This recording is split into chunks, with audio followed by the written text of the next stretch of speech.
Dalam contoh ini kita akan bincang paduan 3 vektor yang berserenjang. Okey, 3 daya bertindak ke atas blok kayu seperti ditunjukkan di atas. Berapakah daya yang dihasilkan?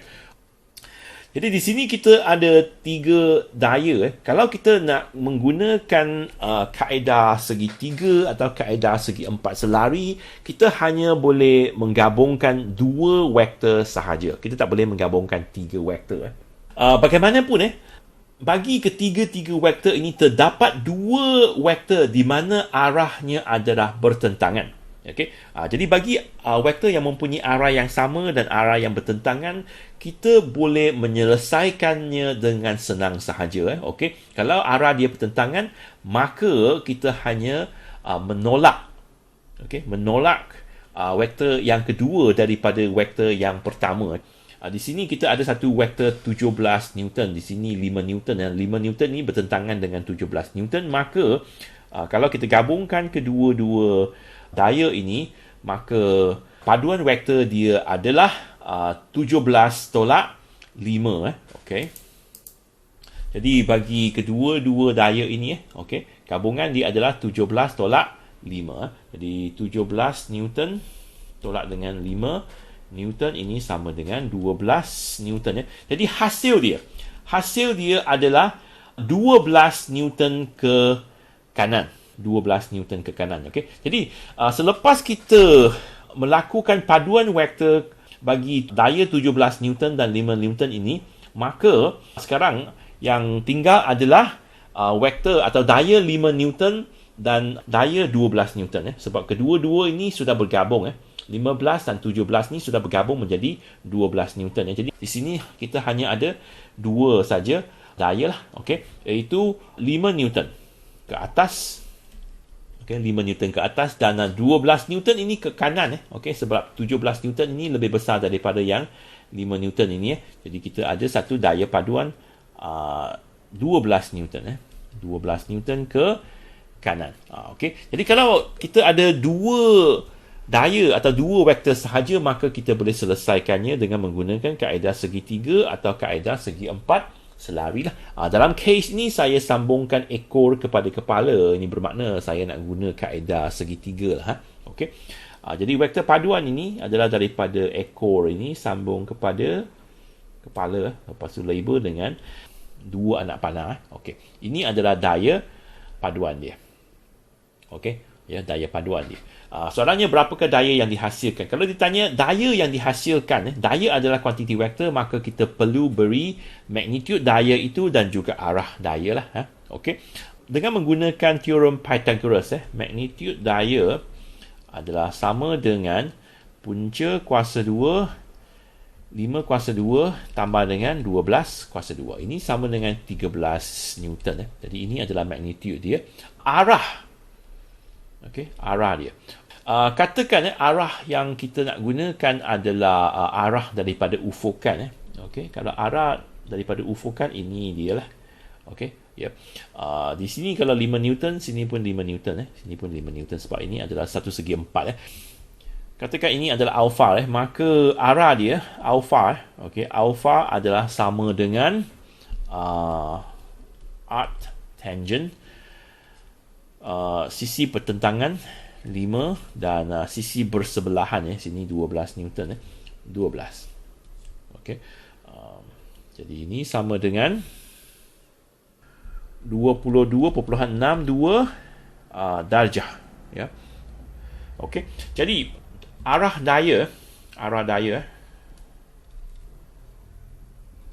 sama dengan 22.62 darjah dari ufukan.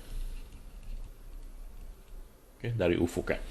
Okey, jadi kalau dia suruh kita cari daya, kita perlu beri magnitude daya dan arah daya, kedua-dua arah. Okey, dan kalau dia adalah 3 daya, maka kita boleh gabungkan 2 daya dalam arah yang bertentangan dulu.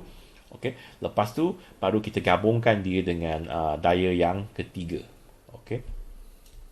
Dalam contoh sebelum ini, kita sudah bincang paduan tiga vektor yang berserenjang. Okey, sekarang kita lihat contoh paduan vektor bagi 4 vektor yang berserenjang. Kaedah dia hampir sama dengan cara yang kita gunakan dalam video sebelum inilah atau contoh sebelum ini. Okey. Pelajar di atas menunjukkan 4 daya yang bermagnitud 2, 4, 5 dan 8 Newton dikenakan ke atas titik O. Okey. Semua daya ini adalah berserenjang antara satu sama lain. Berapakah magnitud daya paduan yang dikenakan ke atas titik O? Okey. Jadi dia nak kita cari magnitud bagi daya paduan. Jadi arah dia tak perlulah. Kalau kita nak gunakan kaedah segi 3, kaedah segi 4 selari itu, kita perlu ringkaskan. Kita perlu ringkaskan keempat-empat daya ini kepada 2 daya sahaja. Sebab kaedah segi 3 dan kaedah segi 4 tu hanya boleh digunakan untuk melakukan penambahan atau paduan vektor bagi 2 vektor sahaja. Di sini kita ada 2 pasang daya yang berada dalam arah yang bertentangan. Yang mengufuk ini 5 Newton ke kanan dan 2 Newton ke kiri. Okey. Jadi paduan bagi kedua-dua vektor ini atau hasil tambah bagi kedua-dua vektor ini adalah 3 Newton ke kanan. Okey. 5 tolak 2 jadi 3 Newton ke kanan. Jadi kita ada satu vektor 3 Newton ke kanan. Okey. Lepas tu kita ada satu pasang daya di mana ada 8 Newton ke bawah dan 4 Newton ke atas. Jadi hasil tambah atau paduan vektor dia adalah